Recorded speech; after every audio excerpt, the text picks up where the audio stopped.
Morning. It's indeed a privilege to be here with all of you this morning. I'm particularly grateful to the National Institute of Disaster Management of Government of India and especially Professor Dr. Surya Prakash, who's taken the time not only to catalyze this seminar, this training course, rather a series of such training courses, but also being really the driving force behind this initiative. I'm also grateful to all the experts in-house as well as external who are actually going to get into the nitty and gritty of this whole exercise. And last but not the least, we are thankful to the participants from all over the country, from various states, as we enter into a very decisive phase of our war against the coronavirus. Now, just to take this little talk of mine through, I would say, historical perspective, but the phases in which we saw a kind of a developing situation. When this coronavirus happened, I was actually then Financial Commissioner Revenue Punjab and the Department of Disaster Management West with that. And at that time, the numbers were very, very small. But whenever any cases were reported, there used to be a huge paranoia. If there was a single case in a single village, not only was that village sealed, you had a containment zone, a buffer zone, and so on and so forth. People were actively looking at the testing labs, trying to know samples have gone, from Jalandhar to the Medical College at Amritsar. Are any results positive? If so, from what locality? And immediately the whole, whenever any positive case came, people were being shifted to isolation wards. The people they came into contact with were being asked to isolate themselves, so on and so forth. So therefore, at that particular juncture when this virus first entered the country, and we were all reacting, it was a multidisciplinary type of a reaction. So therefore, there was an element of fear and paranoia, which in a way was good because the people took the precautions which were required. And that was the time when the non-resident Indians, and in Punjab there is a very significant number, those people would be in the state of Punjab. They had to be traced and tracked and seen as to whether they are carrying any infection or not.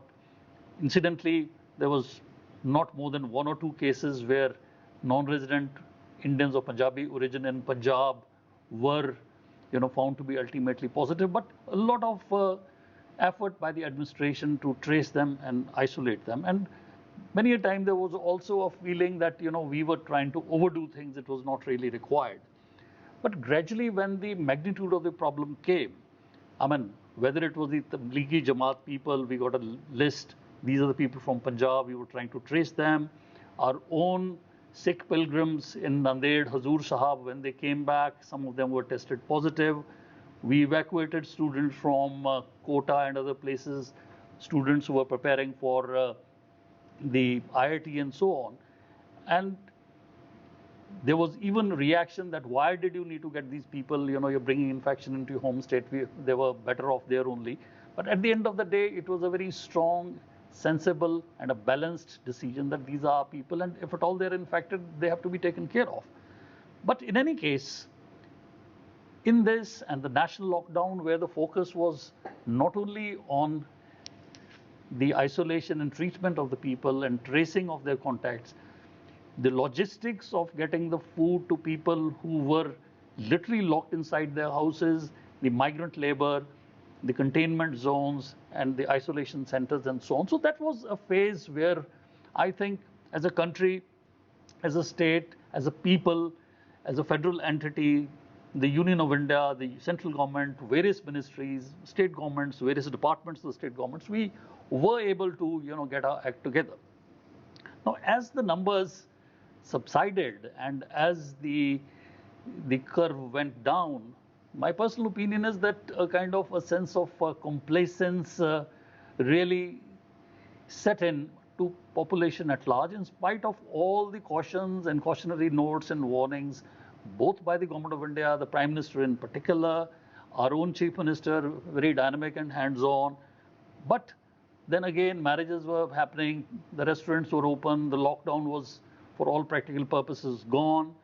And whether you have a Kisan Andolan going on, or whether you had elections or a Kumbh Mela, the general feeling among the people was that, where is the corona? I mean, there's people sitting in the thousands and nothing is happening. And maybe in that scenario, we let our guards down, and that was also precisely the time when the vaccination was coming in.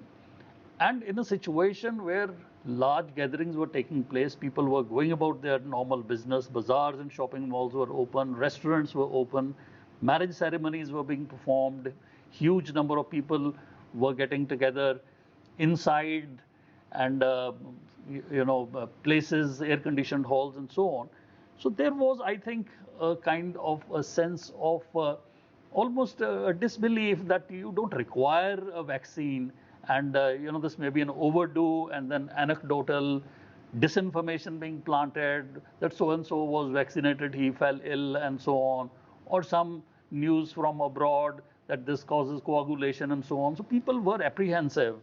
So in the time when the things became normal, I think we all let our guard down, and the vaccinations which were literally available to people over 60 very early on, and people over 45, I think, effective 1st of April, we did not, as a population, as a citizenry, take full advantage of it.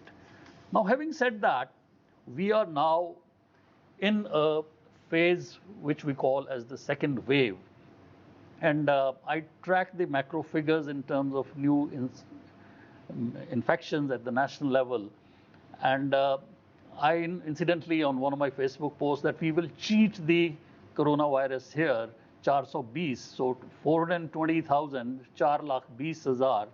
That was the figure which I had projected as being the peak. And literally at that time, the numbers have started falling, things are being contained. Of course, you have all these horror tales, some of them vastly exaggerated, of oxygen not being available, about dead bodies here and there and so on. But the fact of the matter is that the peak of infections has been contained. Now, having said that, we should not let our guard down. This is a very critical phase. People are already talking in terms of the third phase, but we will tackle the third phase only if we contain the second phase as quickly as possible. So vaccination, as Professor Saab has rightly pointed out, it has been rolled out. There may be some shortage here and there. It could be a question of not getting vaccinated today, but after 2 days. But please, the message which we have to get across our cities and villages is that all the brands of vaccines are good. Do not start weighing that I'm going to wait for the Sputnik to land. The Covishield is not good, that one is better, and so on. And someone had an injection, he still got infected. My dear friends, no vaccine can be 100% effective. But even if it is 80% effective, even if it is 70% effective, you get infection, you still will have very mild symptoms. So therefore, vaccination is literally the life-saving mantra, and we must literally embrace it. And similarly, your vaccine after 8 weeks or 10 weeks or whatever the experts say, please do not miss out on that dose. So therefore, now that the vaccine is available and it is virtually available universally to all the adults, we should not in any case get away from vaccinating yourself. And I must underline and underscore and caution and do so from a very personal experience that some people say he's a very healthy gentleman, he's 24, he's an athlete, he's gymming daily. My dear friends, coronavirus is a disease of lungs ultimately. No amount of strength, physical strength or immunity is going to help you if you get that disease and it gets into your lungs. आप oxygen की बात करते हो, आप oxygen chamber में भी हो, What good is that oxygen if your lungs are infected?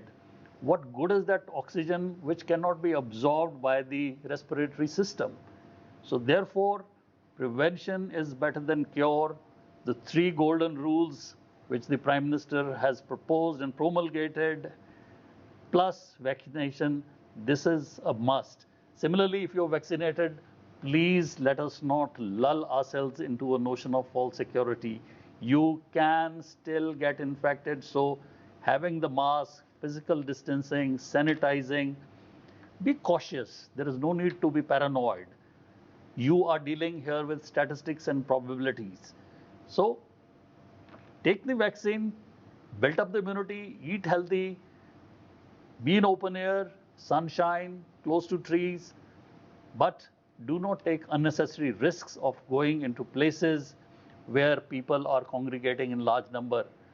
I've seen, this is the 60th anniversary of my grandparents. Some young people are saying, or youngsters saying, middle-aged people saying कि golden anniversary है जी हमारी तो let us get together and so on. You can have many more such anniversaries, and it is the asymptomatic carriers who are really the people who could be responsible for spreading the infection. When the lockdown was not there, we had thought we had conquered corona.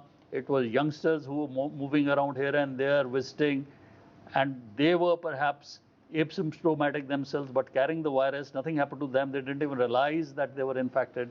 But ultimately, we had a very strong second wave, which thankfully we have contained or well within our path to contain. One thing about vaccination, doctors do give you prescriptions, they do tell you, but I would, because I was told, we have some young doctors in the family, hydration is very important. Once you get the vaccination, 48 घंटे पानी खूब पियो, take a lot of water, fluids, that is very important. And alcohol during the best of time has to be avoided. After the vaccination, it is a must to avoid. In fact, the guidelines are that during the entire 8 weeks or 10 weeks and thereafter, and subsequently also, you have to avoid. But if you must have, I don't say, at least those 48 hours, those 72 hours after the vaccine, you are literally trying to, invite trouble for yourself. After all, I'm not an expert in, virology, but as a student of engineering, I can understand that virus and a vaccine is nothing but a kind of a very benign virus which is injected into your system so that your body, it mimics the reaction. So your antibodies immediately realize that, and agar khuda na khasta tomorrow the real virus strikes, then at that point your antibodies know how to identify the intruder and kind of neutralize it. So therefore, vaccination, hydration, avoiding alcohol is very important. Eat healthy, be normal.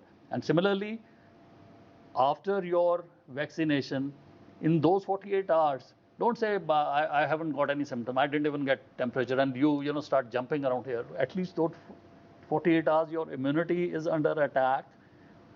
Please relax for those 48 hours at least. Do not say, I'm 30, I'm going to the gym. Please take care. Another point which doctors have emphasized, and I would like, because this message one would like to be spread across the villages and towns and so on, that once you've recovered, they are going to be, your immunity is low, your internal systems are going to be debilitated in more ways than we perhaps realize. So you don't owe it to anyone to show कि मुझे 14 दिन हो गए, मैं hospital में भी था, मुझे वेंटिलेटर लगा या नहीं लगा, but now I am out and therefore I am back to gym, I am going for my run and so on. There are many other side effects which doctors would know. In some cases, your blood may have been thickened, doctors may have or may not have put you on blood thinners, और आप वहाँ treadmill पे जा रहे हो, weight training कर रहे हो, especially youngsters, and your blood is thick, overloads your heart, and a young, healthy person who has no history of heart disease could drop dead on a treadmill. So therefore, even if by any chance you get the infection, you recover from it, go slow and only then get into your active mode. And while doing so, please take care in terms of the normal immunity, kada piyo, haldi, doodh, whatever is good, do that, and also the three golden rules. So these are the things, friends, that I really wanted to share with you. As laymen, we should not be getting into the debates whether the strain, B.1.1.167. I mean, we don't call it the Indian strain because it was only discovered in India. I mean, for God's sake, we didn't produce the virus. Whether this is going to work on that or not, vaccines are working on all strains. They may not be 100% effective, they'll be effective 80%, 85%.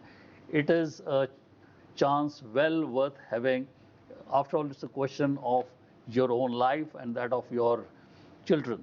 Now, the question is how to disseminate all this message across the villages. Unfortunately, we live in a society where a person coming across from the neighborhood saying one thing, we tend to believe him or her more. कि वहाँ ये हो गया, ऐसे नहीं करना. So we have to drum this in a message, in a language which the people understand. Social media is important. Targeting people is important. Whether it is word of mouth, announcement, as in Punjab we do in the Gurdwaras, then your Asha workers, Anganwadi workers, so on. So whatever is the method to disseminate, SMS is being sent, WhatsApp messages being sent officially, and radio programs and so on. Because there is also a lot of disinformation, as I said. In many WhatsApp groups, you're getting prescriptive remedies which are contrary to the established medical advice. So official type of dissemination of what needs to be done is a must. And should it happen, A, there should be no sense of panic, but at the same time, we should not take it non-seriously.